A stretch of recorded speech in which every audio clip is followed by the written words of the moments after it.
Witam Was, moi drodzy. Dzisiaj przy niedzieli, jak to tradycyjnie zawsze się staram, przychodzę do Was znowu z bardzo ciekawą historią. Historia, która znowu uczy po prostu żyć. Ponieważ wielu ludzi zapomina bardzo często o wielu ważnych aspektach w życiu, a nie samym zdrowym jedzeniem, ziołami, tego typu rzeczami człowiek żyje, ale również nasze międzyludzkie stosunki też bardzo dużo tutaj mają do powiedzenia. Tak więc przechodzimy do dzisiejszej historii. Moi drodzy, dawno temu był sobie pewien pan ze swoim synem. Mieli osła, którego chcieli zaprowadzić na targ i go sprzedać. Więc wyruszyli z tym osłem w stronę tego targu. Kiedy już uszli kawałeczek, nagle spotkali młode dziewczyny, które zaczynały się śmiać po prostu z nich. Mówi: popatrzcie na tych dwóch. Mają ze sobą osła, a sami niosą plecak ze sobą. Więc na to ojciec, który to usłyszał, podrapał się po głowie, no i położył ten plecak na tym ośle, żeby ten osioł mógł dalej ten plecak nieść. Jednak nie uszli zbyt daleko i spotkali pewną inną panią, która znowu zaczęła mówić: macie osła, a ten chłopak musi tutaj iść obok piechotą. Wy dwoje idziecie piechotą, jak to tak?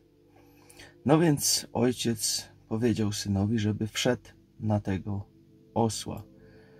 I dalej szli, ojciec już idąc obok, a syn jechał na ośle. Jednak po paru metrach znowu spotkali starszego człowieka, który od razu krzyknął: widzicie, mam rację, popatrzcie na tą dzisiejszą młodzież. Zero respektu dla starszych ludzi. Jego ojciec musi obok iść, a on sobie siedzi na tym ośle, gdzie on młody mógłby iść obok i ustąpić miejsca ojcu. Słysząc to, ojciec postanowił poprosić syna, żeby zszedł z tego osła i sam wszedł na osła. I znowu kawałeczek dalej ujechali, spotkali kobiety z dziećmi, które nagle zaczęły znowu krzyczeć: jak panu nie wstyd, jak panu nie wstyd. Ten biedny chłopak musi obok iść piechotą, a pan sobie siedzi jak król na tym ośle. Jak panu nie wstyd? No więc wtedy ojciec pomyślał, żeby syn również wszedł na tego osła. I pojechali dalej we dwóch na tym ośle. Jednak wcale daleko nie ujechali i znowu spotkał ich jakiś młodszy chłopak, który ich zaczepił. Mówi: przepraszam pana, czy to pana osioł? Na to ojciec odpowiedział mu: tak, to mój osioł. Na to znowu młody chłopak odpowiedział: no mi to nie wygląda, żeby to był pana osioł po tym, jak pan go tutaj załadował. To biedne zwierzę wygląda już bardzo zmęczone, a wy wyglądacie lepiej niż ten osioł, więc tak naprawdę to wy powinniście nieść tego osła, a nie on was.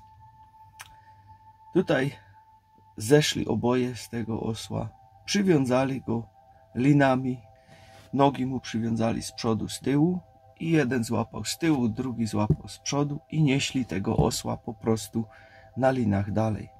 Wszystkich, których teraz spotykali po drodze, po prostu się śmiali, wyśmiewiali ich, pokazywali na nich palcami i wszyscy po prostu pękali ze śmiechu. Kiedy byli już blisko tego targu, musieli przejść przez pewien most. Wiecie, starodawny most na linach jeszcze, bardzo taki niestabilny, gdzie się wszystko trzęsło. W pewnym momencie osioł się przestraszył, zaczął wierzgać nogami, wyrwał im się z rąk i wpadł do wody. Niestety, że jego nogi były związane z tymi linami, to niestety, ale osioł utonął.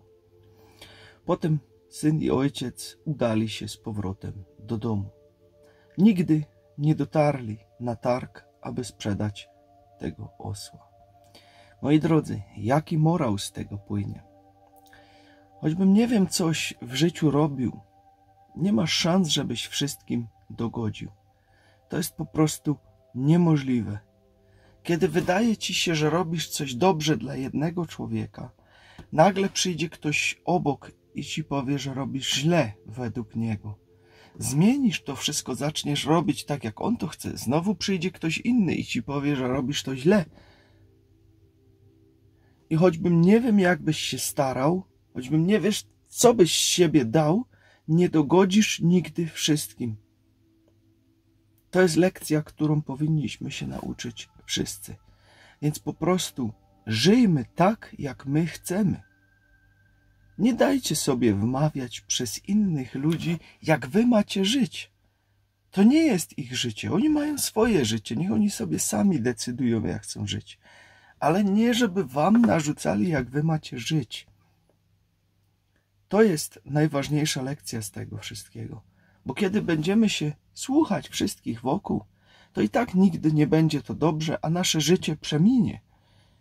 I w końcu nagle będziemy na końcu naszego życia i zdamy sobie sprawę, że tak naprawdę nigdy nie żyliśmy tak, jak byśmy chcieli żyć. Tylko zawsze żyliśmy tak, jak inni tego chcieli, żebyśmy żyli.